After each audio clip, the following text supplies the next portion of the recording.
Well, talk about perfect timing, am I right? Hello, everyone, to a very different live stream than what I normally do. Before we begin officially, I'm just going to do a quick audio check on my end. So it looks like I'm going to lower something just a teensy bit. But while I do so, I will explain what this is going to look like because things are going to be a little bit different from usual. So obviously, normally on these live streams, I don't come in with all that much of a plan. I will, let me know how the audio is, of course. I'll come in with like a general idea of, oh, I'll play this game or that, I'll talk about this or that, maybe, and then it just sort of goes from there. I will interact with the chat, and things happen as they happen, so on and so forth. That is not what my aim is with this live stream. Now, obviously, the Napoleon movie, Ridley Scott, all that, you all know what I'm talking about, came out today. And I have already received incessant, not to say it's a bad thing, that I don't appreciate them, but I've received a lot of comments and direct messages and emails, and well, not emails, but all these communications of people asking me, oh, Brandon, what do you think? Have you seen this trailer? Have you seen this screenshot? Are you going to see the movie? What are your thoughts? This, that, the other. And I suspect that as now the movie is released and everything, I'm going to be receiving a lot more questions, in particular about specific moments in the film, blah, blah, blah, blah, blah. And, well, as you can see from the title, I'm not actually planning on watching the movie, at least not in theaters, and I wanted to offer an explanation as to why that is. But the thing is, it's like, by the time I realized that I should probably do this, I was looking at my calendar. It's like, oh, I have a lot of other videos I have to get out. I have other things I'm working on. Thanksgiving is, what, tomorrow at this point, I think, something like that. I can't make a whole video. I cannot justify dedicating the, like, 20 hours or whatever that's required to like write a script, record, edit, blah, blah, blah, blah, blah, and make it a good product that I'd actually appreciate in time for it to be meaningful. And an idea sort of struck me. It's like, you know what? There's this subject and a lot of other similar subjects that I think are worthy of conversation, are very interesting topics and everything that I want to talk about, but I don't have the time to make videos. So what I'm going to be doing here, and with this whole potentially like series idea, if it works out, is what I'm going to do is I'm going to do a live stream like this where rather than chatting with the chat, reading all your messages and everything, I see you all there. I appreciate your being here. Thank you so very much and everything. Rather than doing that, I am instead going to more or less for the duration of this stream, as you can see up on the top right there, I'm going to mostly be ignoring the chat, and I have here, I'll even show you all. I have a great big list of things to talk about, and we're going to go through all of that. We're going to, so it's going to be like 50-50. It's going to feel like a video, but it's going to be a live stream. It's going to feel like a live stream, but it's going to be a video. So, if I enjoy what this feels like by the end, I will leave it up on the channel as a VOD, but I will be cutting off like the second half of the stream because after I get through all the points that I want to discuss in a semi-formal, semi-casual kind of way, then I will open it up to discussing with all of you. I will, at that point, I will talk to you, for example, Emery. I will chat with you all. I will answer questions, and of course, if anyone sees fit to leave a super chat and whatnot, I will be sure to go through all of those, answering any questions, obviously thanking everyone, etc., etc. So with that, I suppose we can begin with the fact that as much as everyone may be telling me that I really should be watching it, or no, that's actually not what people have told me. People asking me if I'm going to be watching it, and then usually telling me that they don't have a lot of faith in it. This is my explanation of why I personally simply will not be spending my time and my money going to engage in a product that I just am not excited about. Like it's not some grand moral crusade or anything. And it's not like I don't suspect this is going to be like The Patriot or anything where there's like actual like moral considerations.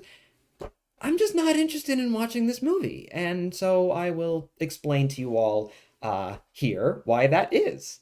All right, let's get started. Let's see here. Oh, and of course, as you all saw from my little list there, I'm supposed to make bullet points, and the bullet points end up being more like big old paragraphs. So if I take a time to pause, not looking at the camera, reading through, I do apologize for that. But there we go. So yeah, my social media has been absolutely exploding. Everyone's been asking me about if I'm gonna go watch it. The thing that I really as well that kind of like me, that's like no, don't do that. As I see like all the all like the big name reenactors and all the big name popular historians and everything that I watch, they're all going to watch it. Like Lucy Worsley, no, what are you doing? Don't give him your money. Don't give him the attention. Oh, it's tragic. All the major historic sites are like, oh, did you see how we're featured in the movie? Oh, look, HMS Victories, and it's like, oh no, please don't. It's like it's like watching the YouTuber that you love go and like say a thing that you don't approve of. It's like, darn, you're not exactly the perfect image you have in my mind. Whatever. That's all very silly though. That's obviously, if people want to go see a movie, they can go see a movie and everything. Like I said, it's not going to be some grand moral crusade. This isn't like a formal statement on my part of opposition to anything. It's not like that. It's quite simply, I don't have any inclination to go and watch the movie. I've not been given any reason to want to go and see it, for the same reason why, I don't want to see like the newest Marvel movie. It's not interesting to me.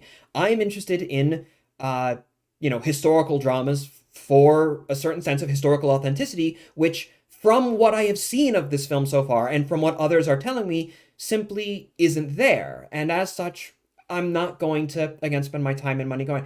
If it doesn't look good to me, I'm not gonna pull a flipping Ben Shapiro and be like, oh, they're making me go watch the movie and go spend 2 hours and just, and that's not what I'm interested in. As much as I enjoy complaining about media, like for videos and such, it's always a little bit tongue in cheek. Instead I'm going to save that money. I'm going to go watch Godzilla -1 in a couple days, because that one's looking pretty good. So also, yeah, don't take this as a review, because obviously I haven't seen the film. And so I don't really have a right to offer you a full review. These are just introductory thoughts, so to say. And now maybe as well, if I am given a good reason to watch it, then I will go. If like all my friends, all my reenactor friends and like historically inclined friends and everything come to me and they're like, all right, look, yeah, Brandon, it gets this, that, and the other wrong, but also like, whoa, this scene and that's really good. I think there's enough for you to go and watch it and make it worth it. Be like, heck, awesome. All right, cool. I'll go out and see it, because I'm not like opposed to it. I'm just, again, initial impressions. Right. Let's actually talk about it now. So this is something that I have said basically from the very beginning of when I first heard about the film and people were asking me the impressions. It's like, oh, well, the trailer looks interesting, but the very concept of the film always struck me as like something that feels kind of impossible to achieve. Maybe he does. Let me be proven wrong. But the movie has a runtime of 2 hours and 38 minutes, according to what I saw on Google. Even if you have the supposed director's cut of, 4 whole hours, that is nowhere near sufficient to actually cover like this significant portion of Napoleon's life.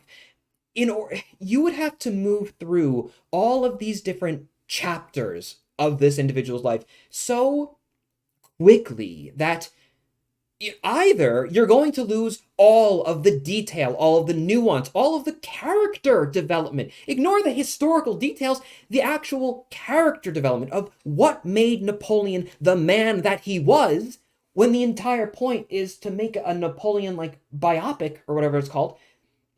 It doesn't seem possible to me. So either you're doing that, or you're just cutting out so many historical elements to the film, so many events, in order to fit in the things that you want to include, that nothing is going to make sense. Why is Napoleon here? Why is he doing that? Why is he behaving in this way? Oh, well, if you actually know the history of Napoleon, there's all these reasons why he was angry about this, that, or the other. Like, oh, but you wouldn't get that unless it would be sort of like trying to take all of like the Silmarillion, the Hobbit, and the Lord of the Rings, make a single movie about it, or like two movies or whatever, and then think about it this way: even within the Lord of the Rings movies themselves, I love those movies, I adore those movies, but because ultimately there is so much lore, and the movies, even when they're insanely long, are only this big. When Gimli goes to Galadriel and is like, "Oh, I want 3 pieces of your hair," to all the people who don't know how deeply impactful and meaningful and cool that is, it just kind of feels creepy. Like what he wants her. It's kind of incel energy, ain't it, Gimli? Like, no, that's not the point. But unless you know the story, you're going to miss all that. So why is Napoleon? Wait, hold on. At the beginning of the movie, he was so ambitious and so proud and noble and blah, blah, blah. Hold on. But now, like, he comes back from Elba and, like, he's wanting to do all these liberal reforms? Like, what? Hold on. What happened there? Oh, well, as it turns out, all this stuff happened, right? Oh, why is he doing this? Why is he doing that?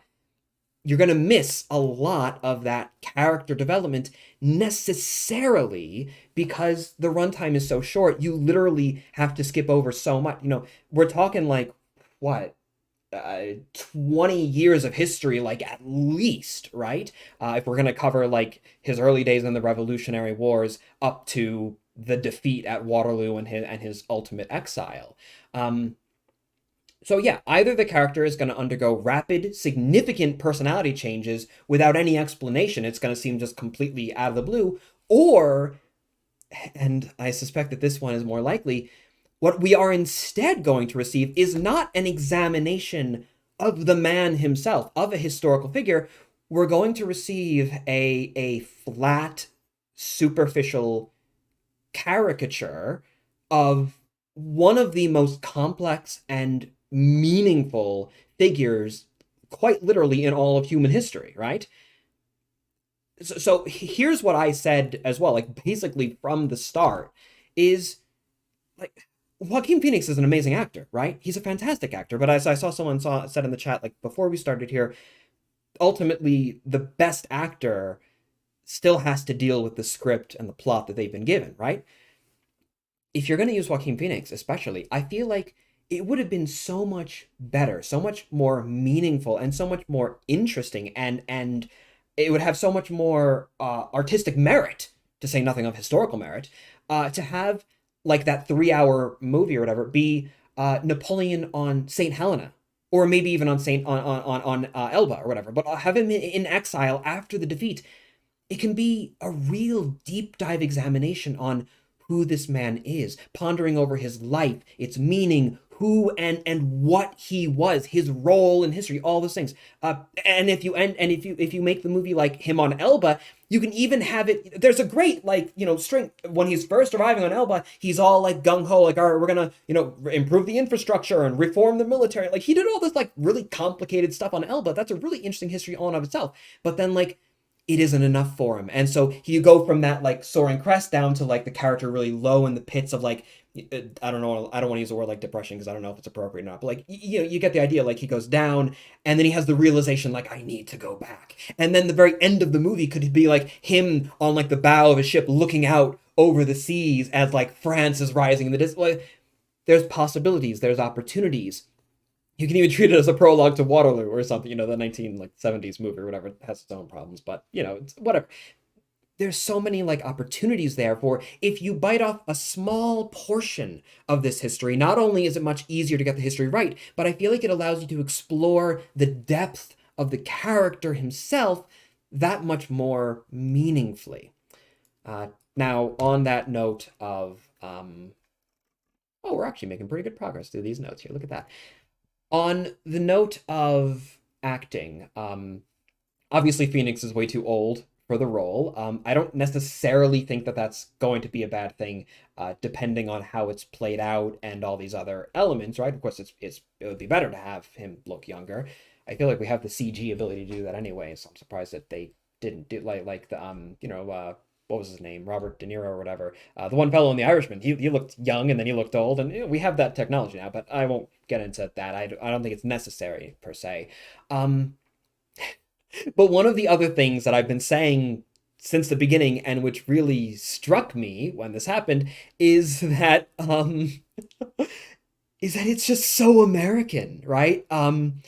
You have an American Napoleon speaking to like a British Josephine about how he needs to go off to fight the other British people. It's like what you couldn't find someone who like speaks French, who is French, even like of course again whatever. I'm not gonna pull one of those like, oh, it needs to be representation. This is the French story. Only French people are allowed to tell it. I don't get into those sorts of arguments. I don't like that sort of thing. But like it, but materially as well, it just doesn't feel or sound right. I look at him and I think, oh look, Joker found a funny costume. I wonder if he's gonna fight Bruce Wayne sometime soon. I don't actually think, wow, that is Napoleon, right? Like there's a really strong divide taking place there. And when you have it's sort of like when you have ancient Romans speaking in received English pronunciation, and it's like this just doesn't work.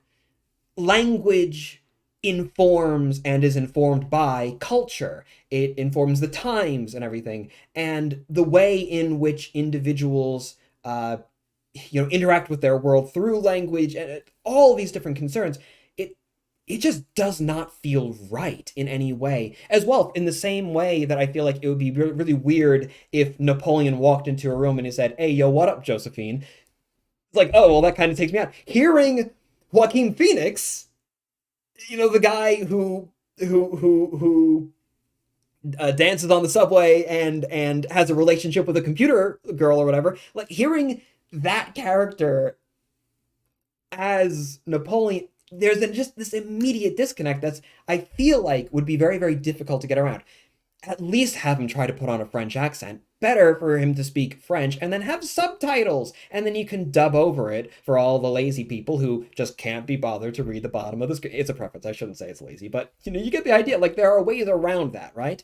In any case, as well, continuing on the acting point, I feel like a lot of the acting itself that I have seen, again, for anyone who's just joining, I have not seen the film yet. I am not saying it's a good film or a bad film. I'm merely giving my impressions of what it seems to me, and as a result, why I'm not watching the film myself, yeah? So, what I have seen of the acting, I've seen, obviously, the trailers, and I have seen the scene of him taking the crown from the Pope and crowning himself and everything. I watched that scene that was released early.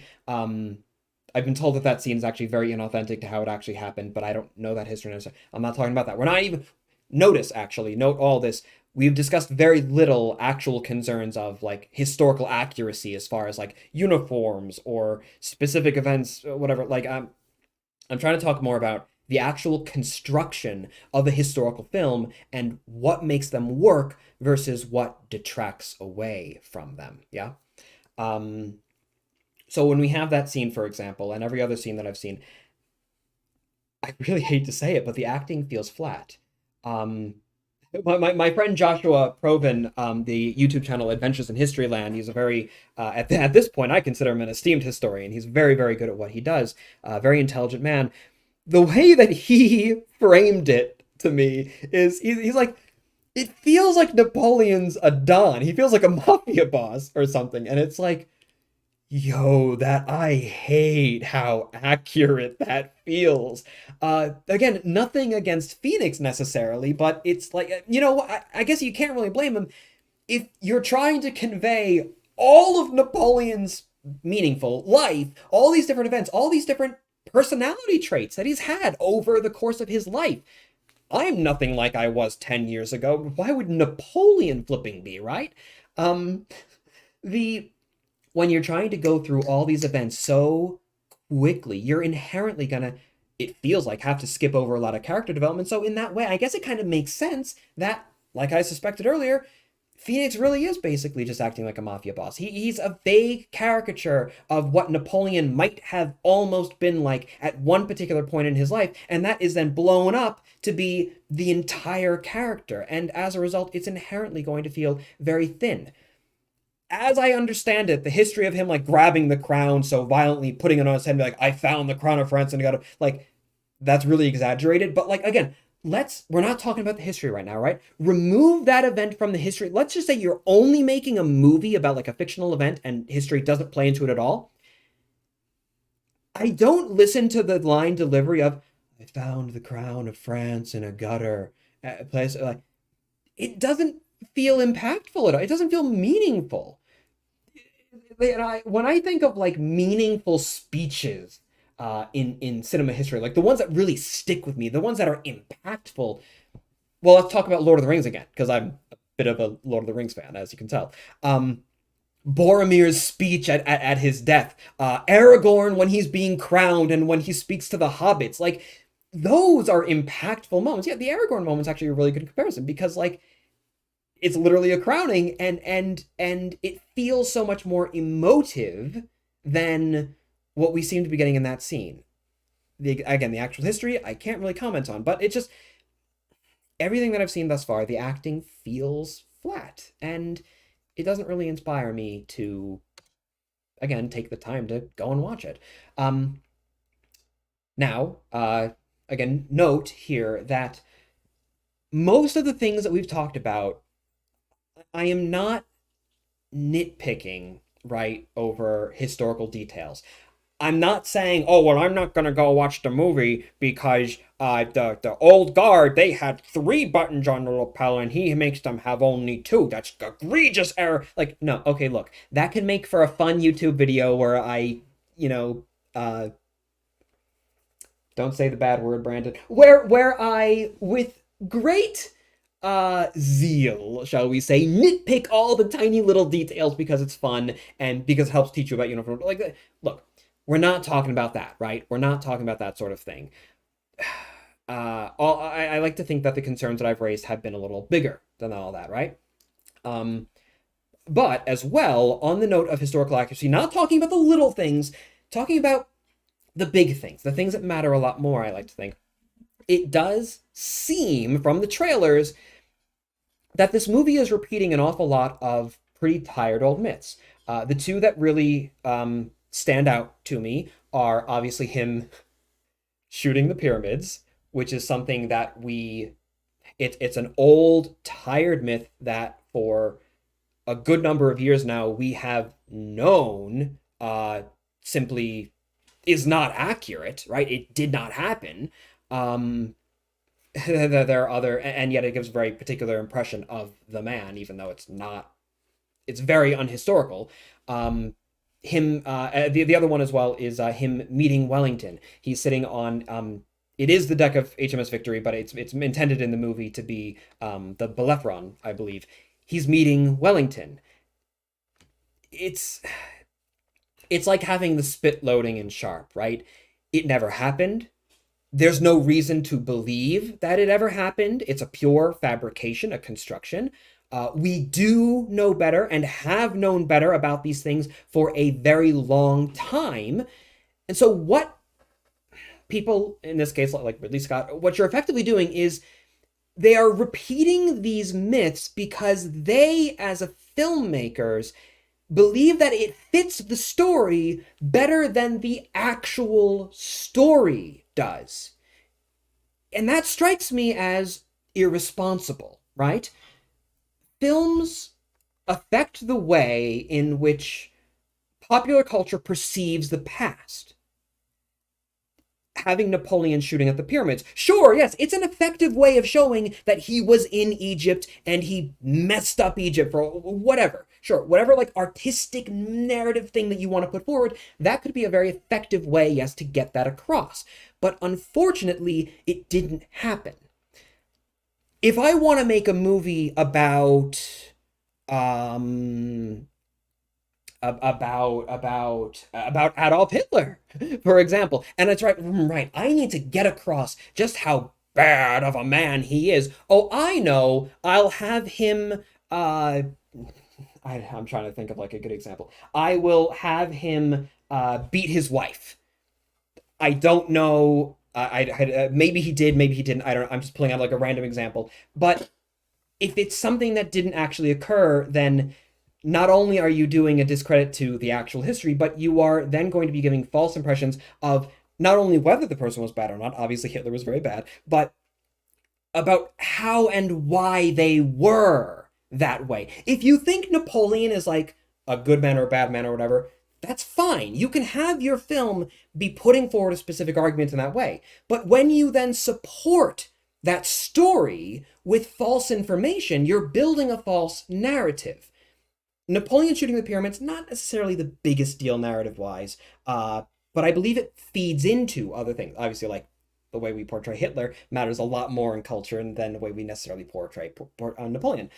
But all the same, I believe very, very strongly, I've seen it very often, unfortunately, films affect popular culture.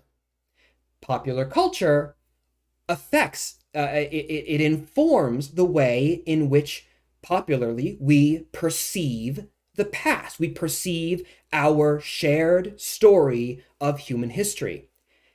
And the way in which we perceive the past affects our perception in turn of the modern world. It can inform our political opinions. And if you don't think, here's a great example of it, if you don't think the way in which we popularly comprehend a populist, okay, maybe it's a little much maybe to use that word, but I don't know, a popular military strongman type figure who comes in after violent revolution to theoretically change things, and goes about his life. Like, there are a lot of political implications through the life of Napoleon.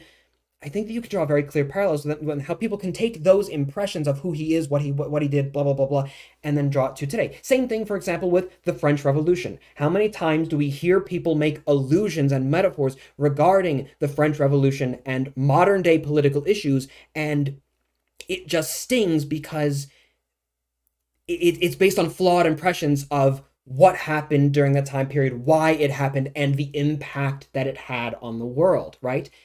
History is important. It matters. And if you cannot, in the case of, for example, having him meet Wellington, having him shoot the pyramids, having him, for example, I read a comment earlier. Someone said that there is a scope on a Baker rifle at some point in the film, which is... If you cannot get those little details correct because you're so obsessed with pursuing your grand vision of aesthetic, then why should I bother beginning to hope to trust you to tell me about one of the most, again, complicated, cataclysmic, and still relevant to our modern world political, diplomatic, and military situations in all of world history? Why should I trust you to tell me the story of Napoleon if you evidently cannot even be bothered to respect the actual story of Napoleon's life, right?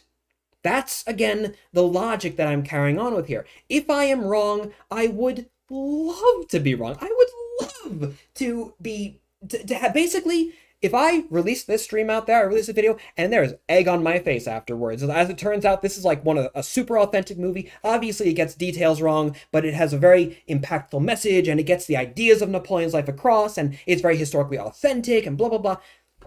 I hope that's the case, honestly. I think that would be absolutely fantastic. Again, I am simply explaining to you all very emphatically. It's what I do, it's how I work. I'm explaining to you all why I don't necessarily think that's going to be the case. And of course, there is the issue of the way in which Ridley Scott has responded to critics, which continues to not inspire me to go and watch the movie. I found an article in, well, of all things, in Games Radar, talking about the production of the film, talking about the performances, the writing, the blah, blah, blah. An article in Games Radar. I'll just read it verbatim here. I'll read it verbatim, mostly.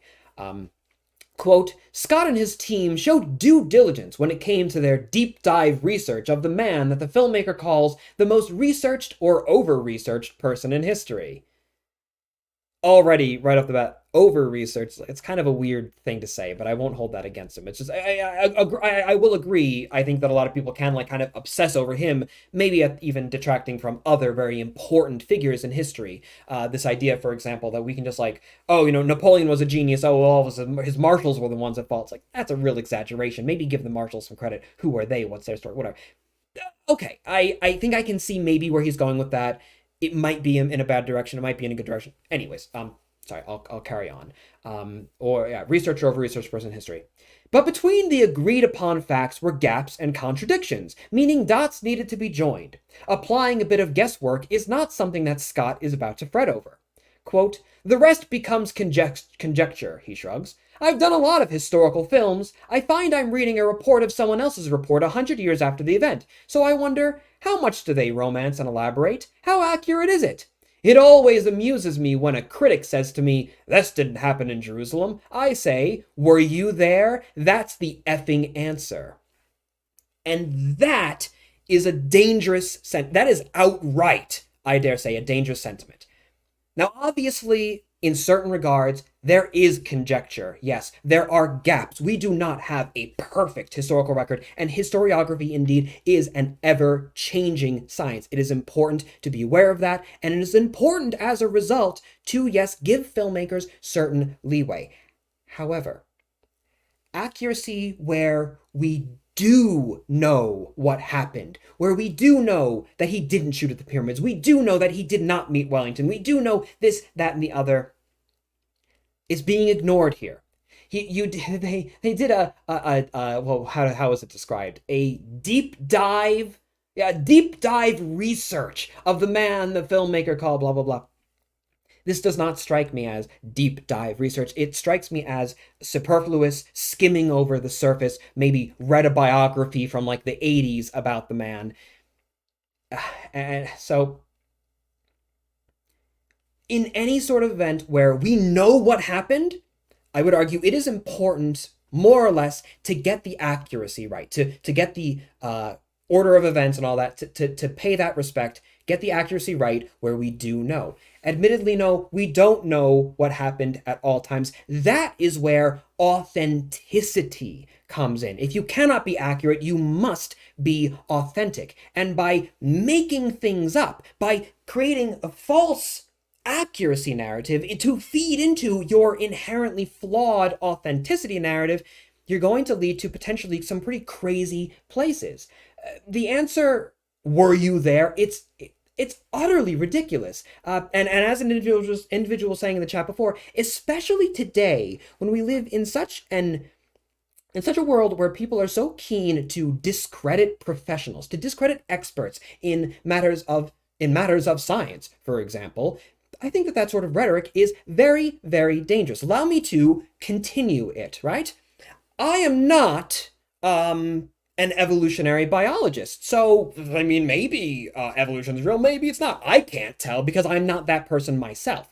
I can't just trust the experts who tell me that it likely is.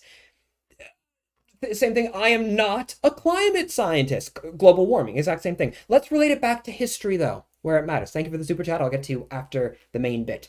Let's get back to history. Okay, yeah, sure. Okay, sorry, I started off talking, but then I forgot what I was going to say. Okay, well, sure. We'll go right off with like Godwin's law or whatever. The Holocaust. Yeah, oh yeah, they say the Holocaust happens, but were you there? There are plenty of sources, after all, that say it didn't happen, so who's really to say? I mean, if we read the accounts of them uncovering the mass graves, and if we read all the evidence for the actual events, including from the Germans themselves, well, though, isn't that just a report on a report on a report? I mean, if I were to read, I don't think I have it on hand. I don't have it on hand, but I have a book, for example, floating somewhere. There it is. The Business of Genocide. It's all about like the economics of the Holocaust. Like, well, if I read anything that's going on in that book, isn't that really just a historian reporting on other historians, reporting on... This stuff isn't just being pulled out of the ether.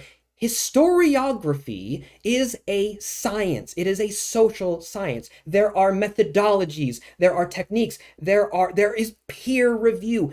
Is it perfect? No. Can you trust everything you read in a history book? No. But we as humans, we can do our due diligence, and we can still trust that the majority of an academic field, more or less, is going to have an awareness of the basic course of events, right? I'm not saying then that like you have to agree, for example, with like Foucault's methodology on this, that, and the other, right? But if literally all of the academics agree, like, oh yeah, Napoleon didn't shoot the pyramids. Oh, Napoleon wasn't like this, he wasn't like that. How can you, as someone who is not an academic, someone who is not a professional, someone who has not even dedicated significant portions of their lives to the study of the subject, how can you waltz on in and say, oh, well, were you there? What do you even know? That's utterly ridiculous. And like I said, I do actually believe it's very dangerous. The Nazis created a film, Der Große König, all about Frederick the Great. There's a lot of inaccuracies in that movie. Oh, but ultimately, but there's room for some conjecture. Well, Frederick the Great is a really over-researched individual. We're more interested in telling the narrative. We're more interested in this, that, and the other. Well, it's only a movie. It's not claiming to be a documentary, Brandon. It's not claiming to be a documentary. It's entertainment. It doesn't have to be accurate. After all, it's not like Der Große König had any sort of negative impact on the popular culture in Germany in the 30s or early 40s or whatever. No, popular culture can't inform the way that people perceive the world, the way that they vote, the way they go to war, anything like that. Again, I am not accusing Mr. Ridley Scott of trying to pull all the propaganda strings purposely, but I'm pointing out that the logic which he is using to defend what seems to me like a bad idea is deeply, deeply flawed in a very troubling way that we as a society, we live in a society, we have to acknowledge that film matters, art matters, and we need to stop pretending like it doesn't have an impact. Okay, that's that's one real soapbox out of the way. But yeah, the whole "were you there" thing, it drives me up a wall. And not just because obviously I work in history, but as well, like the same exact thing. If I were to make a movie where it's all entirely about the climate hoax and how scientists are lying to you and medicine is a lie and Donald Trump is trying to save the world from a pedophile cabal or whatever. If I were to make a movie like that, can I just then step back and go, whoa, hold on, people. It's not a manifesto, it's fiction. It's a story where you at least entertained by it and then act as if that doesn't matter, right? History matters. History matters a great deal. That's why I do what I do. That's why I do what I do. And also because it lets me sleep in every day and work my own hours and because it's actually a really fun job and I enjoy talking to you all. Those are the two reasons why I do what I do. And I like to think that those concerns, those ones in particular, they aren't petty. They aren't throwaway. I can get petty. You all know just how petty I can get. But I like to think that these concerns about the rhetoric, about the logic, about the philosophy behind the film and everything, I like to think that those are not petty. At least I like to think as well that like most of the things that I have said thus far in this little review, not review, that all the things that I've said thus far in this like preliminary thoughts offering, I like to think that even if you don't agree with all the points, that for the most part, I'm kind of onto something. Historical accuracy matters. It's important. And the way that we approach, I think that's the other big thing then, is right. The way then, because historical accuracy matters, the way in which we approach historical content is very, very important. It isn't just a fictional story that we can determine as we like. It's deeper than that. And so to feel like all of those concerns, all the things that I've talked about, especially with like the political implications, to feel like those concerns are just being discarded, like, oh, Brandon is being petty and pedantic again. Oh, he's a button counter, a stitch counter. Like, to have it written off in that way, rather than having a conversation about actual historiography and whether or not it matters in filmmaking, how and why it maybe does or doesn't, whatever, rather than having that conversation, just having it be written off as, oh, yeah, these historians are all stupid and they don't get it, they don't understand. Not only does that feel wrong to me, it feels disrespectful. I've not spoken with Mr. Ridley Scott. I've not done deep dives of research into him, who he is, what makes him who he is, and all that. But the things that I have seen, the things that I have taken in, the quotes that I've seen repeated and everything, it does make me feel disrespected. As in a fashion, I'm a historian. I'm a popular historian. I'm a public historian. And I imagine that if I were a professional historian of Napoleon in his life, that it would feel an awful lot worse and a lot more disrespected as a result. Maybe I'm taking things out of context. If that is the case, once again, I would love to be proven wrong, and we could make another video just like this one where I explain in detail why that is, why I'm wrong, and I could eat crow. I would love to do that, right? Or at the very least, if it's only a minor point, I'll leave it in the comment. I'll make a pinned comment of all the things that I got wrong. I'd love to do that. We'll see if it happens. Oh yes, and so why am I not going to watch a movie? I don't want to support that sort of thing with my wallet, blah, blah, blah, blah, blah. You know, it's limited time, limited money, and all that stuff. There's a whole point that I've written down about that, but I don't think we have to get into that. So yes, that is why, I'll read off here, that is why, unless I am very wrong about all this, which again I admit is 100% possible, I will not be going to see Napoleon in theaters. I will save my money for Godzilla, and I will save it for Dune Part 2, Bless the Maker and His Water. Again, if I am wrong, I would be overjoyed to learn about it. If nothing else, maybe we can get a good portrayal of linear warfare. That'd be fantastic. To be sure, I've made videos about bad films before that at least in some of their scenes managed to get 1 or 2 parts really well done. And I can talk about that scene and how great that is, even if the film itself isn't very good. I've done that before. I love doing things like that. Maybe we'll get some value. Maybe the actual awareness of history, it can get muddled maybe because of the movie, but at least maybe 1 or 2 trends maybe will at least bleed through by the end of it all. However, I hope that's the case, but I unfortunately do not think that it will be. Unfortunately, I do believe that on the one hand, oh yes, this film could very well generate a whole bunch of people who are interested in the past, and it could breed 1 or 2 future historians. But on the other hand, this is a point that I've talked about an awful lot. On the other hand, I also believe that it has the potential, unfortunately, to set back the narrative, the popular awareness, the understanding of this time period in history, of these individuals, some of the most influential people in world history, one of the most influential times in our modern day world, a very, very meaningful and impactful situation. I believe that it has the potential, unfortunately, to set that entire narrative back by a good number of years as well.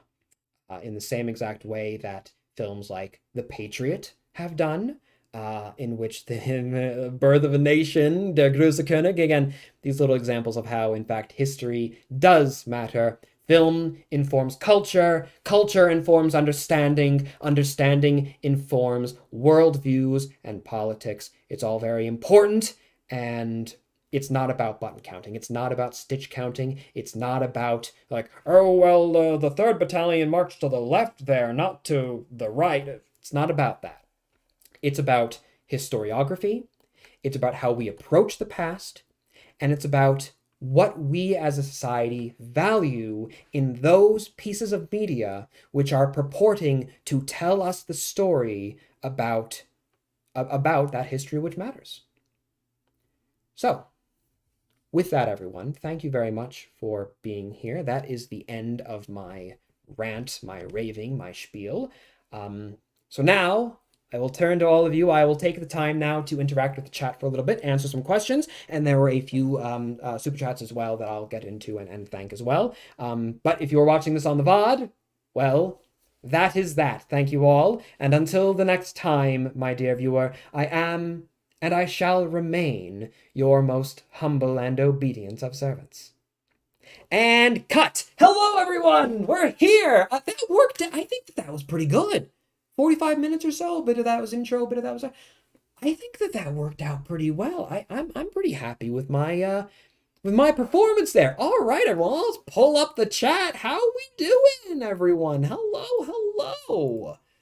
Let me just click on that, click on this. Now we're back to informal Brandon. It's a good time. Hello, hello, everyone. Restore the chat. Oh, how you flood in. It's delightful. Viewer activity. Why can you not show me? All right, I think I can do fan funding. There we go. Oh, fantastic. Again, everyone, this is a very experimental form of content, but I think it has potential. Based on what I've just done and seen, I think it has potential. I think it has a lot of potential. So let's go through a couple of these here super chats. Then I'll chat with all of the rest of you. So a tough pill to swallow had slid in at first with $10. Thank you very much, sir. It's very much appreciated. He said, Hollywood has a long history of distorting historical facts to give a message. You shouldn't be this surprised. Nobody takes Hollywood that seriously. It's just entertainment, not history. I feel like I did cover my thoughts on that last sentiment pretty well there. But that is another actually really interesting thing, isn't it? Is that it definitely is purporting a certain message, certain messages, right, in different types of media. Now, some people love those messages. Some people see a lot of positivity in certain policies and whatnot that Hollywood as an entity takes on. Other people really hate that message. Other people really dislike that that's the case. I think that sometimes it's good, sometimes it's bad, right?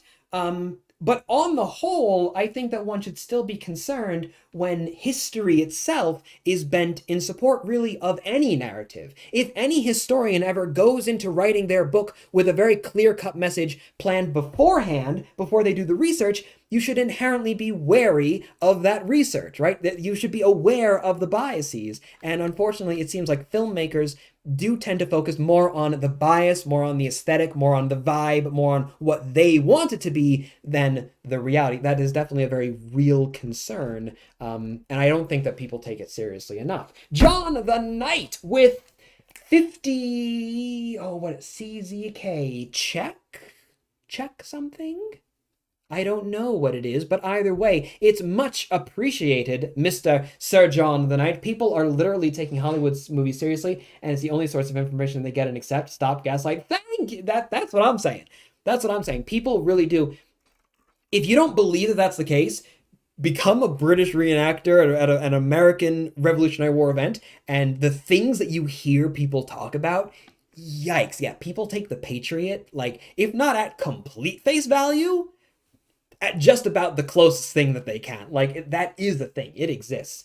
Viren Reiber is an interesting name. £2. Thank you very much, sir, from across the pond, saying Scott is basically the modern age Gibson. It's insanity. I don't know about that, but potentially. Again, thank you as well very much. A tough pill to swallow again. Do you think there should be a law against depicting alt history, historical fiction? No, not at all. So I am... For all that I harp against certain Enlightenment ideals and against the American revolutionaries and whatnot, I do believe in pretty strongly, more or less, the principle of I may disagree with what you have to say, but I will defend to the death your right to say it, right? I think that there are certain boundaries, there are certain lines. If I make a film, if I make a movie where, like, at the very end of the movie, it's me, like, looking into the camera and being like, this is not a joke. You need to go and kill this person, like, they live at this address, they do this, that, the other, like, doxing and whatnot, or like actively encouraging and promoting violence, blah blah blah. Obviously, like, other considerations enter into things there, and we have to draw a line at free speech somewhere. I do believe that, right? But when it comes to, like, you know, my entire point with all this, at no point do I hope that I imply Ridley Scott should not have the right to make this movie.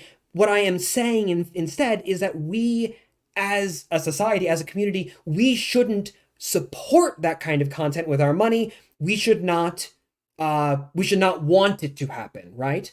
I'm not saying that it shouldn't be allowed to happen. I'm just saying that I don't think morally that it should take place, right? I think that it is immoral. In the same way, if I were to walk down the street and just start flipping people off or whatever, it's like, well, that's not necessarily illegal. I guess you can say like harassment or whatever, but like, if I here's a good example. My beautiful, wonderful, lovely fiance, the woman who completes me, is just across in the other room. If I were to walk into that room right now and say, I hate you, we're through, breaking up, bah, bah, bah, bah, bah, bah, and it'd be like, that's not illegal, nor do I think it should be illegal, right? Because that would go to some crazy conclusions. It would not work, and that's not a good idea. But it would be very immoral for me to go and do that. Now, wouldn't that be a very bad idea? Not only would it be immoral, it'd be stupid for me to do because it's not even what I. So I think that there are ways we draw the boundaries. I'm not talking about like laws. I'm just talking about what's right and what and my opinion on how I think that we should perceive these different things. Again, sir, oh my gosh, so many super chats coming in now. It's fun. But again, sir, I feel like we do disagree on a few things here, but that's fine. I appreciate your being here. I appreciate your supporting my content. Thank you very much. It's very much appreciated. And Viren Reiber. Oh yeah, that is you again. Viren Reiber again. Okay, I wanted to make sure I wasn't rereading the same message. Again with £10 this time.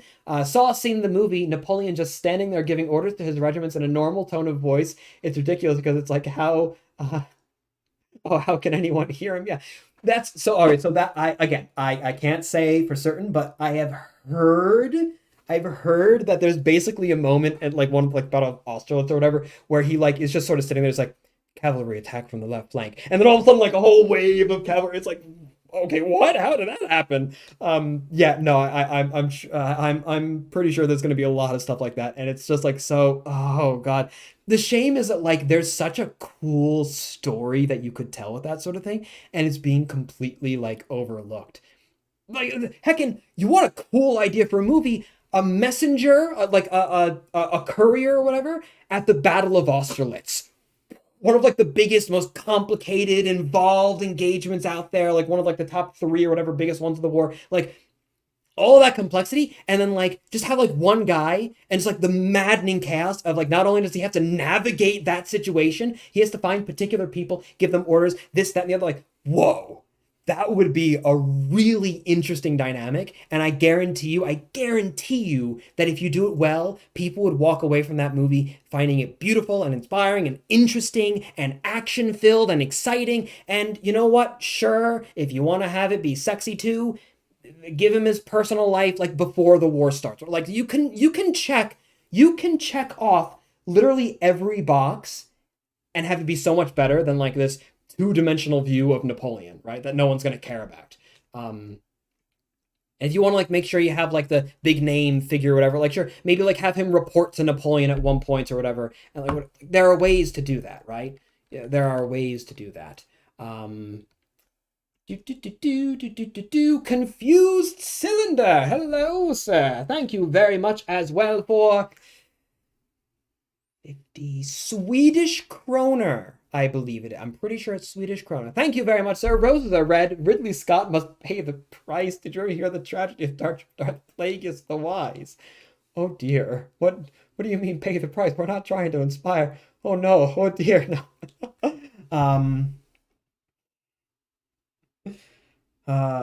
Some say he was even so powerful that he had the power to create good films. Is it possible to learn this power? Not for Ridley Scott. Okay. Thank you again, sir. Very much. It's very much appreciated. D-Man! Hello. DM Man. Hello, sir. Thank you very much indeed. Pleasure to see you. Sorry, I was trying to think of if I should thank you directly. But I'm like, wait, no, don't say his name. His name isn't out there. Don't say his name. But thank you very much, sir. Yeah, thank you very much. Saw it last night, writing a review right now. Completely agree with your perspective on historical filmmaking. You have made a case for why you should watch this movie. Your perspective on Scott's take is vital. Oh, but then I have to spend my time. I have to spend my money. I want to watch Godzilla. There's only so much money in the fun budget this month. Christmas is coming up, you know? Although the stream is doing a pretty good way at making it worthwhile. Man, I guess it would be a business expense if I go to watch the movie and then write a review about it afterwards. But no, you know what? This is going to count as having my thoughts out there, and I think it's actually going to be really interesting as time goes by. I think it's going to be really interesting to see how accurate or not those impressions are. Um, and then you know what, maybe if the movie is like a complete box office failure, then I won't feel as guilty about going and spending my money to watch it, and then maybe I can make another stream afterwards talking about like what I got wrong, what I got right, things like that. But yeah, my take I think is more or less out there. We'll see if it's hot or not. That rhymed. I like that. Agent Heroic, $5. Again, to you as well, sir. Thank you very much. Who wins in a fight? Combined Continental Forces of Europe or Godzilla? Ooh, also pretty sure the Girondoni air rifle with a full auto 20 round. That's another thing. Napoleon never won against the Girondoni air rifle. We know better now. That I was able to realize that in the video that I made about the Girondoni. Napoleon never actually fought them. Ugh, very annoying. So scope on it. That's oh god.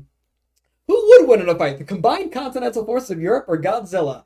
That's a good idea for a video topic, isn't it? I should make fun videos like that. I like that idea. But Godzilla, of course, Godzilla. Well, it depends on the Godzilla iteration, I guess. You know, flipping Shin Godzilla would tramp all over Europe crying the whole time. It'd be beautiful. I'd love to watch it. Unironically, actually, I feel like kaiju in the 18th century would be a fantastic movie. Well, it had the potential to be fantastic, but I don't think it would actually. People wouldn't make it well. Anyways, Wirkos 5. What is our dollar? It's not ruble, is it? Is that ruble? What other currency starts with R? Oh, Brazilian real. Or Rhodesian dollar. Probably not the Rhodesian dollar. Or Robux, as it turns out. Brazilian real. Very nice. Thank you very much, Virkos. Have you heard about Stanley Kubrick's Napoleon, aka the greatest new movie never made? He read 100 books about him and be historically accurate. I have heard about that. It'd be very interesting to see, like, if it ever was made. I think that would have been a really interesting project to see. Although I do have to say that I feel like Barry Lyndon, the scope of a movie like Barry Lyndon is a lot better. I think that the story of Barry Lyndon fits Kubrick's narrative style really, really well in a way that Napoleon kind of wouldn't match Kubrick's style. And I really like Barry Lyndon, so I'm glad that we got that instead. Maybe that's just survivorship bias. Maybe I would be saying that about Napoleon, and then if I heard that he wanted to make a Barry Lyndon movie too, I'd be like, oh, that sounds lame. I don't know. Who knows? Sean Mack, $10. Thank you very much. Are you more or less hopeful for the Spielberg miniseries? Is Spielberg doing a miniseries about Napoleon? If it's a miniseries, that would inherently make things a little more optimistic as far as not having to fit things in. But I would still obviously have a lot of concerns for it. But I would be more open. I think that would be potentially better. Vin Reiber again, £2. Yes, that's the exact scene. It's insane. I think that was in reaction to my talk about the cavalry attack from the left flank, and then it just happens. Thank you very much as well. So that is again that's very, very much appreciated. Thank you. Yeah, no, it sounds like a bit of a mess. Oh god, oh, the chats are going too quickly. My goodness. John the Knight again. It is Czech Crown or Czech Koruna. Thank you again, sir. It's again very much appreciated. Thank you. Movies are one of the biggest propaganda tools. I believe in holding creators accountable, even by law at worst.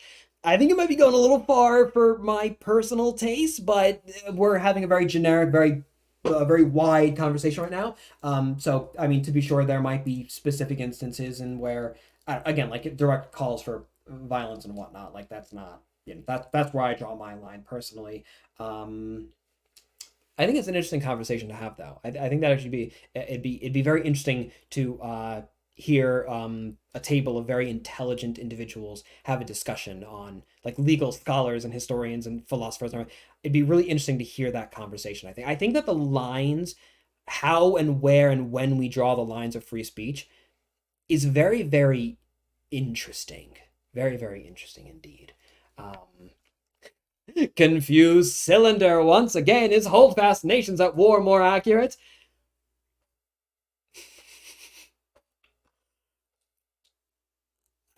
That's it's sort of like asking what's more historically accurate, an apple or a potato. Well, what in what context? What are we talking about here? In some ways, yes. In some ways, no. There we go. That's my answer for that one. Applejack herself. The pony has come sliding in with 11 euro 99. Hi, Brandon. I fully agree with your arguments. I'm the only reenactor in my group who's not watching the movie. It's sad. Oh, it's horrible, isn't it? Really, it's like my entire feed is like all these reenactors that like I know and I love going to watch at the premieres and everything in kit, and I'm like, no. And then Lucy Worsley herself, my fiance and I, we're really big Lucy Worsley fans. We stan Lucy Worsley. And then she's like, oh, I'm at the premiere to watch this. It's gonna be so much fun. I'm like, no, Lucy, how could you? How could you do this to us? Don't you understand? Oh well. Do. Spry. I don't know how to pronounce your name, so I'm just going to call it Spry. Hello, Spry. This is the first time you've ever given a super chat. Thank you very much indeed. There is no message associated with it, I am afraid. And there's a lot of people in the chat, so I'm not sure that I'll be able to actually see. Well, I'll keep my eye out in the chat for you if you want to leave a message there, sir, like a question or whatever. But otherwise, if you were just looking to support the content, looking to support the stream and my content and all that, well, again, thank you very much. It's very much appreciated and a pleasure to have you with us. Thank you very much. But Orkleth, $10 has given a message with the super chat. Thank you very much for your generosity as well, saying which film had a more accurate depiction of Napoleon, Ridley Scott or Bill and Ted? Well, I haven't seen either of them, so I cannot say. But that being said, something tells me that the Bill and Ted would have less of a cultural impact on how we think of Napoleon, and as a result, would be less damaging. That's what I am thinking. That's the line of thinking that I'm going on with that, right? D-Man again, twice in a row. D-Man, $2 and then another $2. Did you see the 2002 Napoleon? No, I've not. I want to. I've been told that I should watch it. I should watch it. I have not seen it. No. You accurately described why Lord of the Rings left me cold. In a good way or a bad way? How do you mean? I love Lord of the Rings so much. It's like such a comfort watch for me. And what I love the most about it, like my favorite characters are like Boromir, Éomer, Éowyn, of course, Faramir, basically all just like the regular humans who are flawed, doing their best to go about and do like that. There's just so much Theoden, obviously. There's just so much power in the words of those films, and there's so much emotion, and it's just, oh gosh, it's like that moment when Éomer finds Éowyn on the field, on the battlefield of Pelennor Fields. He doesn't even think that she's there, and all of a sudden he's looking around trying to find his men or whatever after the battle takes off, and he sees his sister laying there, like presumably he thinks dead, and when he like tears off the helmet, runs forward, holds her in his arm, and just screams. That is such a beautiful. I'm kind of like almost tearing up just reciting it for you here now. It's like, that is such a moment. I want to make a video about Lord of the Rings.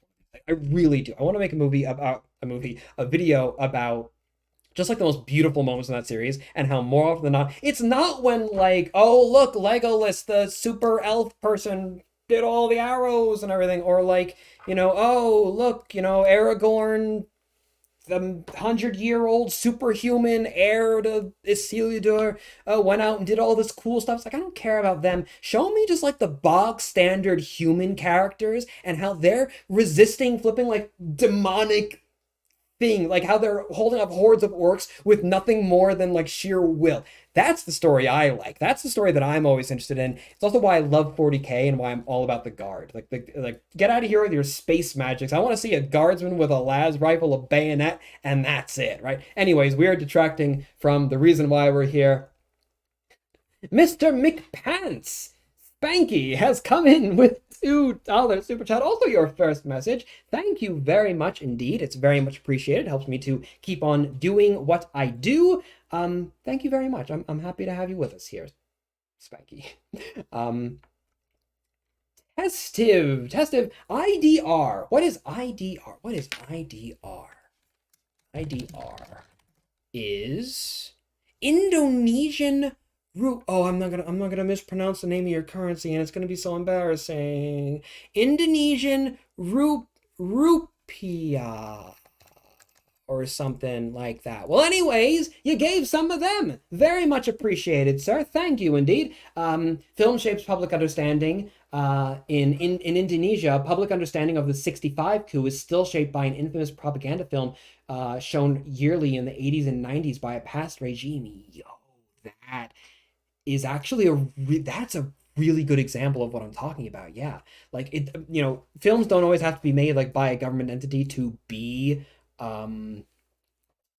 propaganda, at least propaganda-ish and whatnot. But no, but that's absolutely like, there you go. Then you have a very direct, and I'm not familiar with the situation in Indonesia per se, but I should imagine very impactful and very directly meaningful example of exactly what I'm talking about there. Absolutely. Thank you for adding your thoughts. Thank you for being here, and again, thank you very much for the super chat as well. It's very much appreciated, sir. Thank you.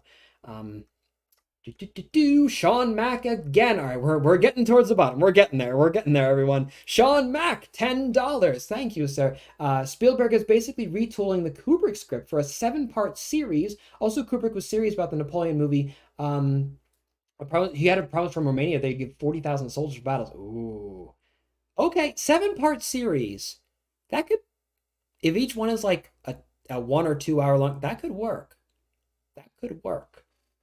I'll have to keep an eye out for that. Spielberg miniseries. I'll take a look into that. Confused Cylinder once again. There's nothing we can do. Froggy song. What? I don't get it. Confused Cylinder. Nothing we can do. Frog song. I don't understand. But hey, all the same, even if I don't understand, it's a super chat. And super chat means that I get money. And that's very much appreciated. Thank you very much. Thank you very much, sir, for being here. D-Man again, $2. What do you think Scott's message is in Napoleon? That I cannot say until I watch the film. I've heard people say that it's very anti-French, very pro-British, which, like, I mean, hey, how can I blame them for that too much? But even still, no.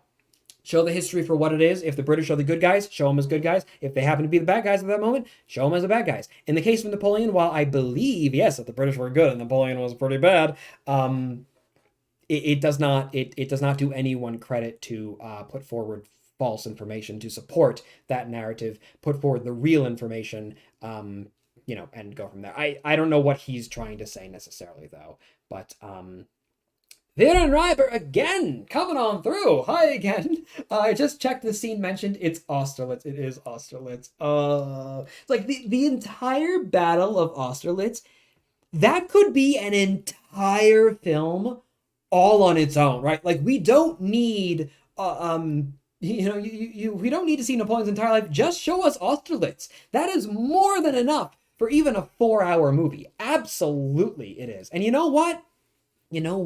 I think it could potentially have more drama. It could have more action. It could have more excitement. You could probably make an even bigger mass market appeal movie if it's just a battle than if it, you know how people are, right? You know how people can get.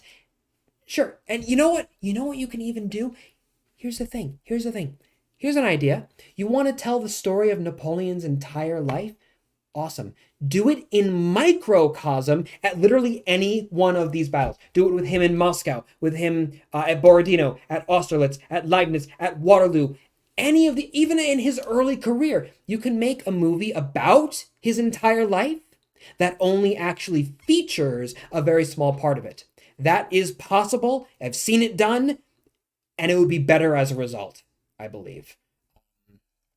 CAD, $5. Thank you very much. Your third super on a live stream. That's fun how it gives a little count like that. I think that's cute. I'm hesitant to watch it, so I'm waiting for someone like History Buffs to go over all the inaccurate stuff. Then I'll watch it, but I'll also support Phoenix. I mean, that's fair. No, Joaquin Phoenix is a fantastic actor. I've not seen like too much of his work, but everything that I have seen, I've always enjoyed. He's a really, really good at what he does. Nothing against him. History Buffs, good channel, but he can be kind of surface level, I find. So I don't really look at his reviews. I think more like look at his review and then put that alongside like a few other, like look at a few different reviews, I would say, before you get. But then again, as well, I guess it's not really like that big of a commitment. If you end up wasting like $10 on a movie, $15 on a movie theater ticket, it's not really the end of the world. But well, in any case, again, thank you very much. Thank you very much. I do in general though believe like, yeah, never go to like watch something on like the first day. Like see what the reaction is, right? Don't just like trust people. Like say like video games. Like don't pre-order a video game. Wait until the reviews come out and then buy it. You know, like don't.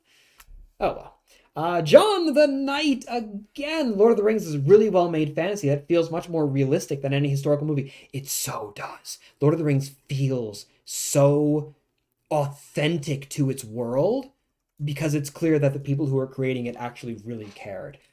There are only a handful of moments in that series where I would have done things differently and where I do not agree with the direction that the filmmakers took. Things like I feel like they kind of butchered Gimli's character. They made him like kind of a comedic relief, which I don't appreciate. And then things like the surfboard at Helm's Deep, that's dumb. You know, all the classic things like that. But no, but for the most part, it feels so good because it feels so authentic to not only its own setting, but also to the setting which inspired it and the kind of literature that inspired it and all that. Absolutely. Colin Hicks has given $20 as their first ever super chat. That is commitment, is what that is. Thank you very much again, sir. My Latin professor was not a big fan of Lord of the Rings movies. Despite being a huge Tolkien nerd, after reading the books, while I understand his criticisms, I also gained a new appreciation for some of the details of it. That is fair. I think that like if you go into it, like if you read the books and you're like, wow, that's really good, I'm going to watch a movie about it, there's definitely enough changes and definitely enough things taken away. I can understand why someone would be like upset about that. I can understand why people wouldn't like transfer from one to the other. Yeah, no, I think that that's like fair. I don't agree with it personally, but I can definitely understand the logic behind it, right? I can definitely understand that. Um, and then we have Spanky again. Hello, Spanky. Thank you very much. Thank you thank you for being here. Thank you for sliding back in. $5, sir. Thank you. What do you think is the core issue with historical films these days? I had issues with Super Chat before. Oh, well, you did it in another Super Chat. Well, thank you. You could have at least given less than the 5, but I appreciate it. The core issue. Wow, I've been talking a lot. I think that the core issue stems from this idea that because it's entertainment, that's an excuse that trumps everything else. And that everything is defensible by saying, oh, it's only entertainment. Everything is justifiable. You cannot be held to account for putting forward some really potentially negative and even dangerous stereotypes and ideas. This idea that film is just entertainment in a vacuum and has no value. I think that all of that is a deeply troubling trend. Tarleton Lewis said cynicism as well. I think, yeah, there's this really big popular trend lately where it's like everyone is evil, everyone's bad, you can't trust anything. It's like, and it gets tiring after, it gets really, really tiring. I think that we can acknowledge that there's no such thing as a perfect person while also acknowledging that we can still have heroes, right? Like just because someone is a hero doesn't mean that they were perfect, doesn't mean you should emulate them in every way. It's because they have struggles and they overcome them in some way, right? Nelson is a hero of mine. I love learning about Nelson. I think he's fascinating and all that stuff.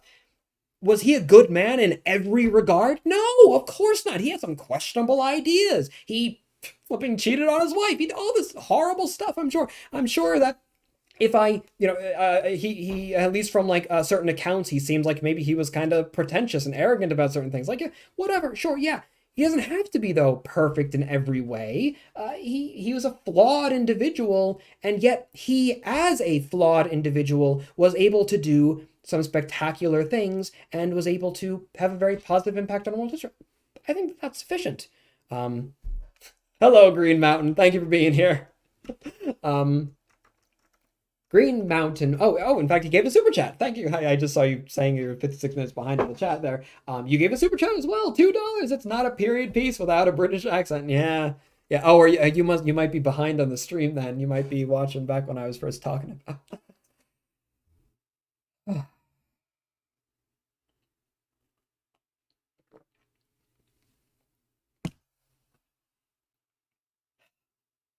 Talking.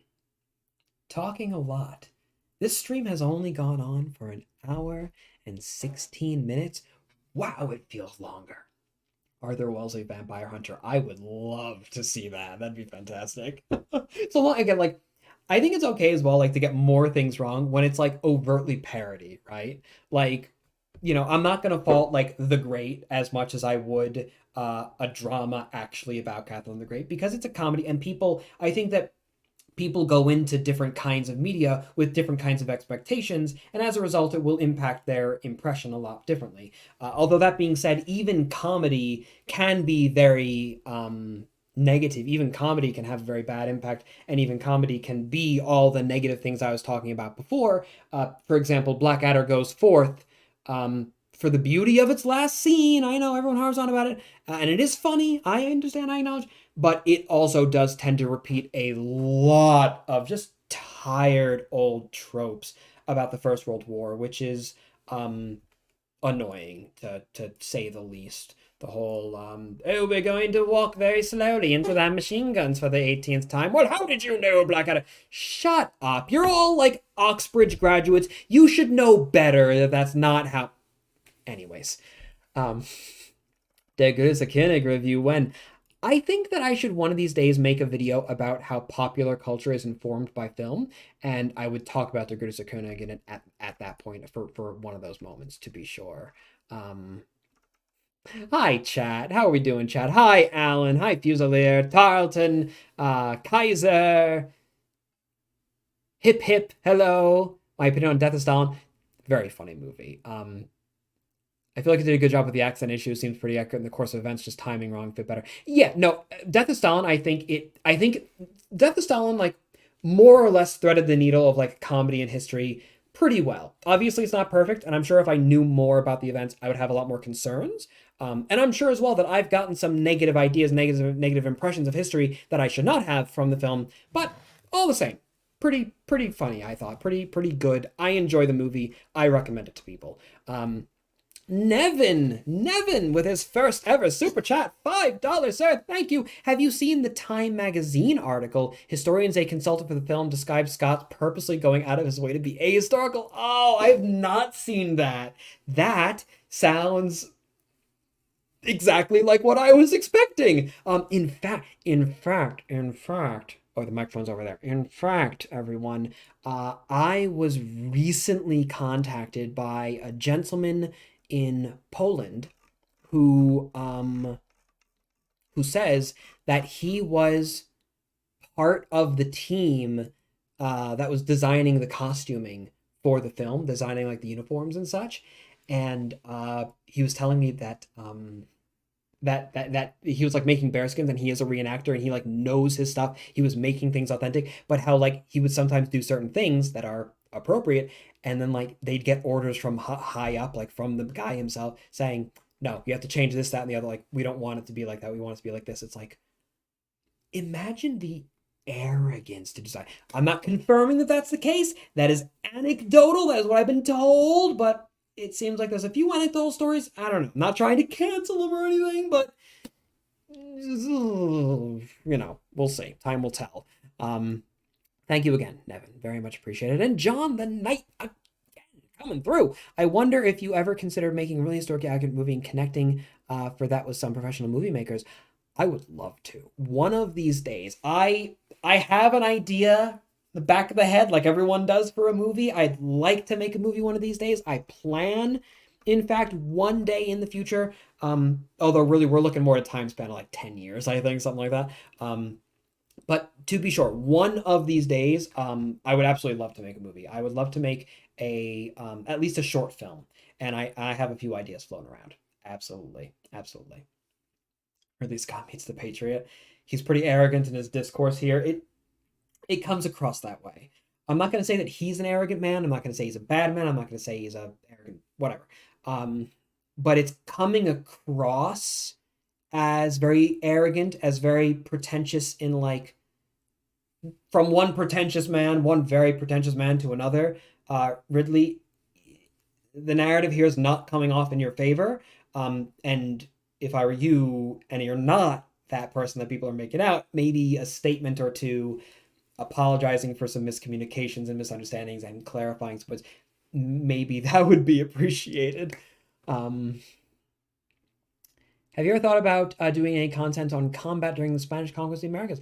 I think it's a very interesting subject, but I know very little about it. I would not be opposed to doing so, but it would have to be far in the future.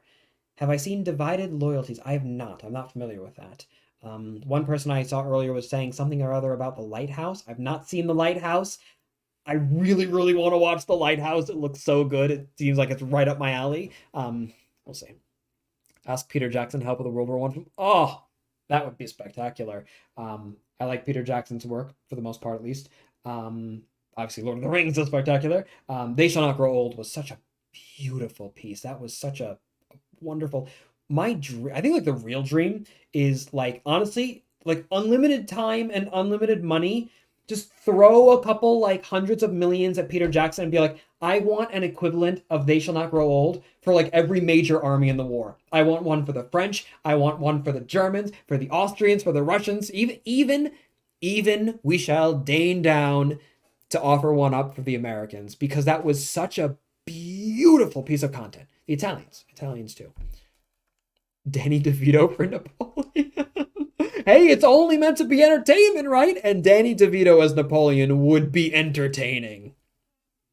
Make a horror film, please. Oh man, that'd be something. I don't think that I have the chops for horror, really. Maybe if I could get Aton Shea, with me, but do you think War Horse is good historically? I've not seen War Horse, but no. No, no. Pretty much everything that I've seen, it's like there are some moments that are pretty good, but like there's a lot of no, no, absolutely not.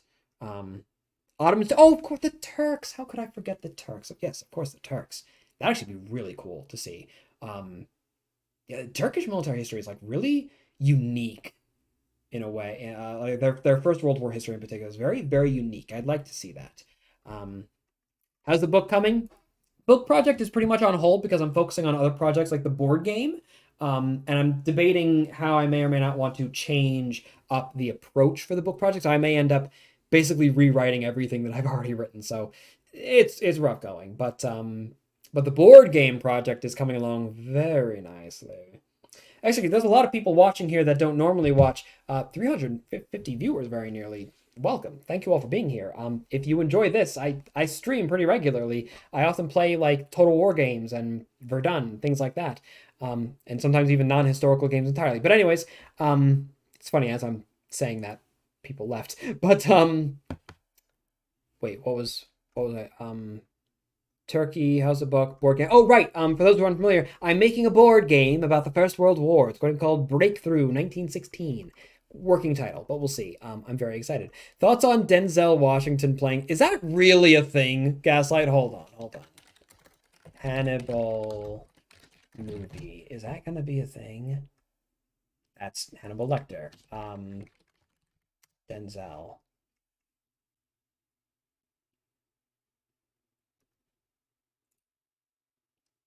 Oh. Yeah, that's... Oh, and it's gonna be from Netflix too. Fantastic. Yeah, yeah, that sounds horrible. That all right. I don't trust Netflix to tell a story about Carthage, which is a very niche element. I think they can't even get Roman history right half the time, let alone Carthaginian from the actual perspective of Hannibal. Oh, that doesn't sound very good. Um,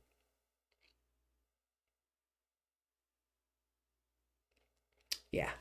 Yeah, yes, especially if they I don't think that trying to alter the racial characteristics of any actor is going to go over very well in modern filmmaking, but then I also feel like kind of ignoring the elephant in the Alps at that point is also kind of weird. But honestly, that's not even my biggest concern. My much bigger concern is just the fact that I do not trust Netflix to talk about ancient Carthage.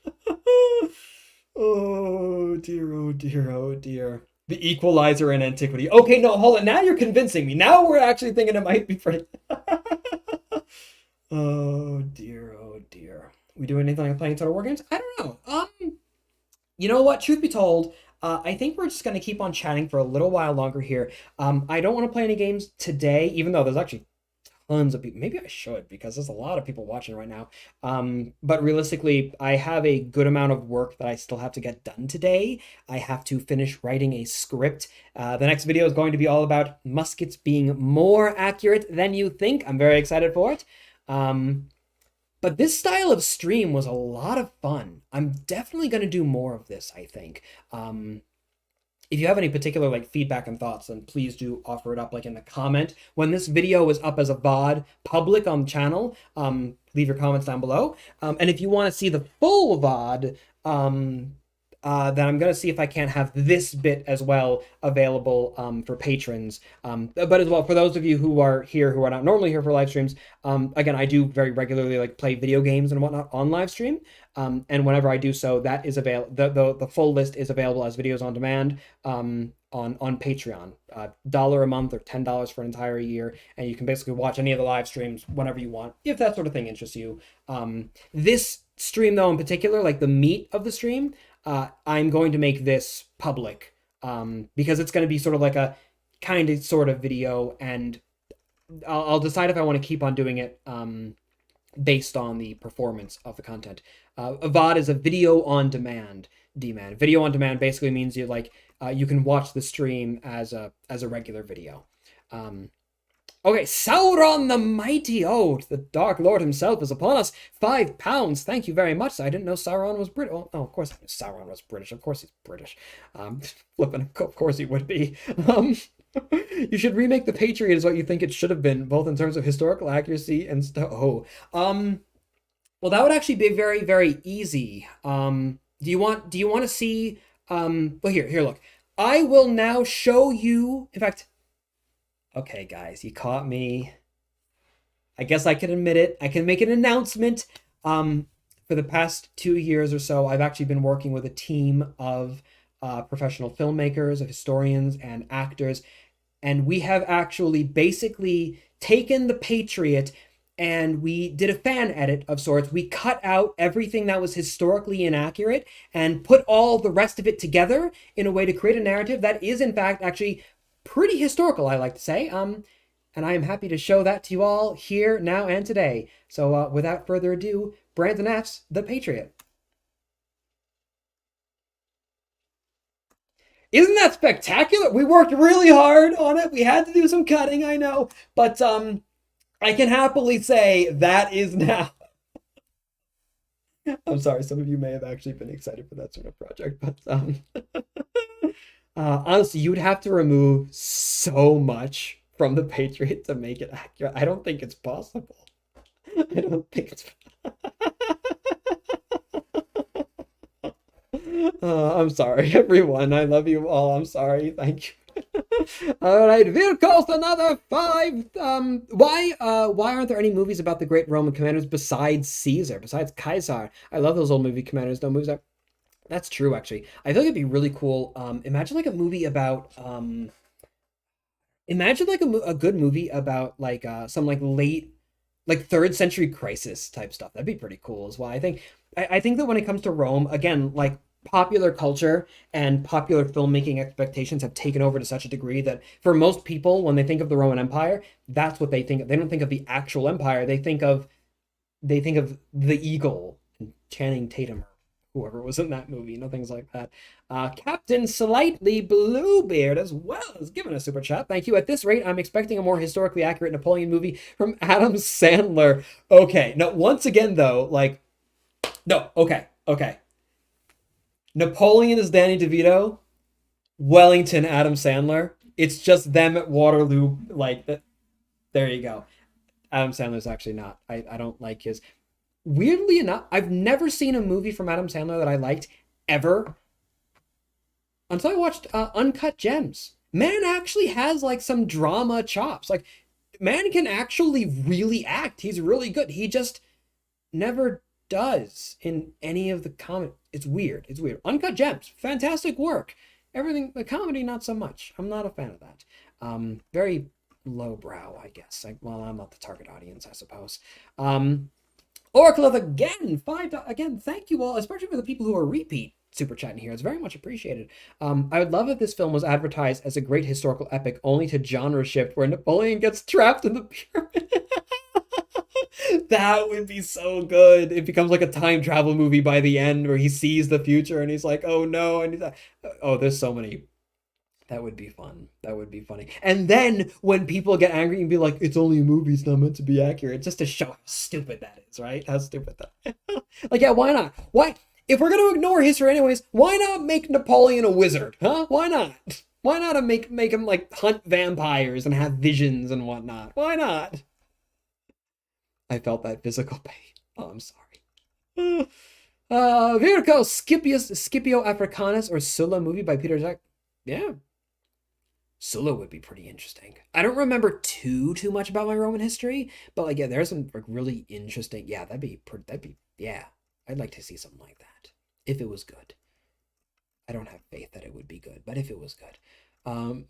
Confused Cylinder. Confused Cylinder as well. Thank you very much. Movie about the Zulus with Ryan Gosling playing Shaka. I think that really does highlight though the difficulties with this whole idea of like yeah of I don't want to get into it because that's a whole other ramble and rant. But yeah, the whole using actors who are not through any fault of their own, but who are so purely ill-suited for the role. Like a very major part of Shaka's character was that he was a South African warlord. You kind of can't like yeah, it would be really weird. And unfortunately it does seem like there's a trend where it's okay for like certain races to be changed, but it's not okay for other races, and it's just it's very eye-rolling nonsense. Yeah. Um Maybe that could be a whole video in and of itself one of these days as well, but I have to be a lot more careful with what you say and how, because people will hear you say one thing and then they'll read other things into it, and it's very, very frustrating.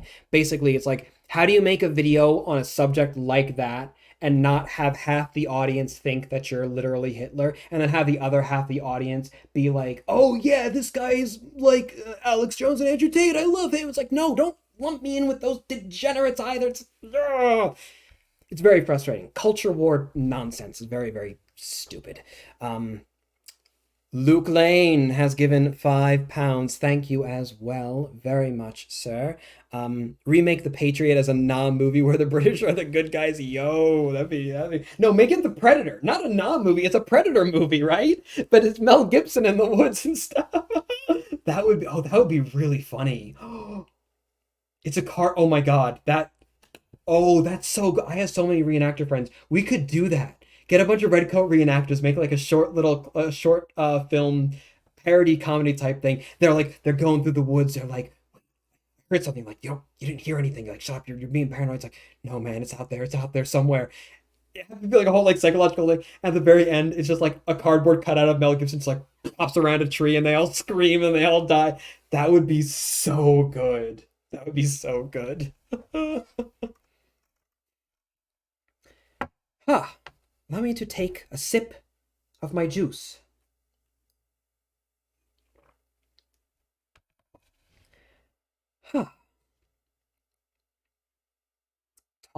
Talking a lot. It kind of, I tend to speak from here.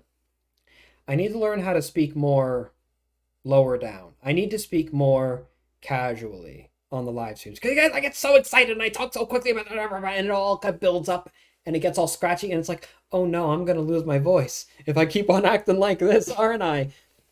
There are so many of you here today who are not usually present on the live streams. It's a pleasure to have you. Who here? This is your first ever. Yeah, well, that's a good question. Who here? This is your first ever live stream with me, and you came because the subject is different than what we normally do, right? Who? Show of hands.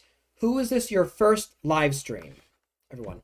Do you like public speech? I think I'm decent enough at public speaking. I get nervous. I get very nervous, though. Who doesn't, though, in the end, right?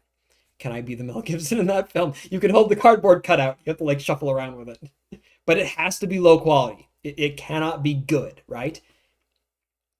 Fusilier, I feel like I've seen you before. Let all you people out here with your... Okay, fine. I'll make a poll so that you... Oh, no, I don't have to make a poll because I know numbers-wise how many of you are new. I see so many people who are long time like live stream attendees saying it's their first time. But no, okay, no, I see a few new names out. All right, hello everyone. Hello. Not sure it's my first, but I don't come off. That's fine. That's fine. First live stream in about 3 years. Well, welcome, Reaper. Thank you for signing on by. Saw it on the YouTube home screen. Followed you before. All right, awesome. Pleasure to have you with us. I love your video. Well, thank you very much. Awesome. This is my first live stream, but I watched you before. Fair enough. Been a subscriber for years. That's the first time I've seen a stream. Awesome. All right. Well, thank you all again. Thank you so very much. I watch your streams. I make my art. Oh, that's fun. That's very wholesome. That's sweet. I like that. Get out of here, Chard. You're not new. Trying to trick me with your. Yeah. Fantastic. Well, yeah. Thank you all so very much for. I've been a comment to this on my first. Okay, that's why I recognize your name then. Well, thank you for being on the stream then, Fusilier. Regular viewer, first time live. So let me ask you, of all the people who joined for the first time, because again, if you were here for the whole time, then you heard my whole spiel at the very beginning that this is basically a this is me experimenting, right? Not now. Earlier, like the formal part of the stream, it was me experimenting with a new kind of content where, again, I have a subject that I want to discuss, but I don't have the time or inclination to make a full video about it. So I'll take some simple notes and then I'll just improv a half video, half live stream live. Then I will edit the VOD and just keep it up as a live stream, as a bit of like side content, right? Assuming that it doesn't affect the algorithm for my overall channel too much. If it does more or less kind of well, so far it seems to have been pretty successful because a lot of people have been here to watch the stream. A lot of people seem to enjoy it. So again, I thank you all for being here. Any longer form feedback that you want me to really read in depth, please do leave in comment. Not a chat, but a comment down below, because I do read every comment that I receive. It's a little maddening sometimes, but I do. But now that I have you all here, at least a good number of you here, before we wrap things up, if I can just ask, like, generally, if you either have never seen a live stream before, or if you don't usually watch the live streams, but you decided to today, what is it because of like, just I never stream when you're available and so you weren't online so you can't usually watch and there's a different time? Or is it because you were interested specifically in hearing about this subject? Or what? Like, did you see the subject like, oh, that looks interesting, I'll have to tag in? Like, did you notice it beforehand and then you realize like, oh, okay, I'll stop by tomorrow at 3? Or was it like, you were just on the YouTube homepage and you say, oh, hey, Brandon's live. He's talking about, oh, okay, well, what was, I'd like to hear your feedback on like, why are you here now and you weren't there before? Okay, that's kind of a weird way to put it. But like, I'm just trying to like gauge like what the audience looks like with this kind of thing as I continue doing so, if that all makes sense. Ridley Scott pulls a Vader on his ram, altering the deal. Pray do not alter it further. Exactly. Difference in time zones. Curious on views of the movie and topic of interest. Okay, okay. Because of the subject. I don't use the notifications. That's why I usually miss. Oh, that's fair. I thought it was going to be a regular video. Hey, that's fair. That's fair. Was interested in what you were going to say, but I joined at the end. Don't usually watch. I mean, that's fair. Muffins, it's going to be a VOD, so you'll be able to hear it all the same, even if you weren't here live. Yeah. I've seen live streams on my feed, but usually it's Total War, and I don't care much for that game. This is an interesting topic, and okay. Favorite Warhammer Guard unit? Ooh, Centillion Fusiliers. Centillion Fusiliers, Mordian Iron Guard, obviously the Praetorians. How can you do better than that? Because of the subject. Browsing the homepage, not normally online at this time. Okay. Wrong time zone. Okay. I'm not seeing a lot of like other reasons than what I was already expecting, so that's good. Normally it's because this is the middle of the workday for me. I wouldn't have caught this one, but I had jury duty. Oh, well, hey, all right then. For once in my life, I can say that. Thank goodness for jury duty, right? I've never had jury duty myself. Here's hoping I don't. Sounds horrible. Sometimes busy this hour. Yeah, all right. Well, again, everyone, salamanders are okay. They're better than the average Marines, to be sure. Favorite tabletop game? I don't really play a lot of tabletop games, really. I love the lore behind 40K. I love the idea of Black Powder, although I've never played Black Powder. One of these days I will, one of these days. Well, alrighty then, everyone. Any other concluding points before I say farewell? It feels so weird for me to say farewell, and there's still 280-something people watching. I feel like I need to keep the audience. I need to keep streaming because I need to make use of this, but I can relax. I think I'm going to do more of these. I'm going to do more streams like this. If you somehow manage to rig a GoPro to your cocked hat and live stream the battle rate, oh, that'd be really cool. That'd be really good. I'm not sure how possible it would be, unfortunately, but hello from Brazil. Perfect time for this. Awesome. Well, pleasure to have you with us. Am I playing Ultimate General Rev War? I will probably get it at some point. I do not have the game yet. Is it out now? I think it is out now. Ultimate General. Why is it not popping? I'm pretty sure it's out now. No, I do not have it at the moment, but one of these days, relatively soon, probably I'll pick it up. I've heard good things about it. Keep streaming till you pass out. No, I need to eat. Normally working at 3 p.m. Thanksgiving early dismissal. Nice, very good. Oh yeah, it's Thanksgiving tomorrow, eh? Was interested in the subject, but wanted to hear History Buff's opinion on the movie before I plop down $60. $60? Where are you living that it costs $60 to see a movie? Unless you're treating other people and you're buying food and everything. Try War of Rights on stream. I've done War of Rights on stream before. Oh, it's not on Steam yet. Okay, that makes sense. Well, alrighty then, everyone. Thank you very much for being here. As ever, your time, your attention, your chatting, your super chatting in particular, all of it is it's very much appreciated indeed. It warms my heart to see so much support, especially for something that's a little bit newer that I don't normally do. We'll see how this does as a video on the channel after some cuts, of course. And yeah, thank you all, and I'll see you again soon. Think of other topics that I can talk about in shorter form videos like that. It's fun. I like this. All right, everyone. Thank you very much. The next video is going to be about the about muskets, about those boys back there. How pretty it is, and how they are in fact much more accurate than you probably think that they are. So with that, let me just pull out the music. Thank you all so very much. Until the next time, bye-bye. Boop.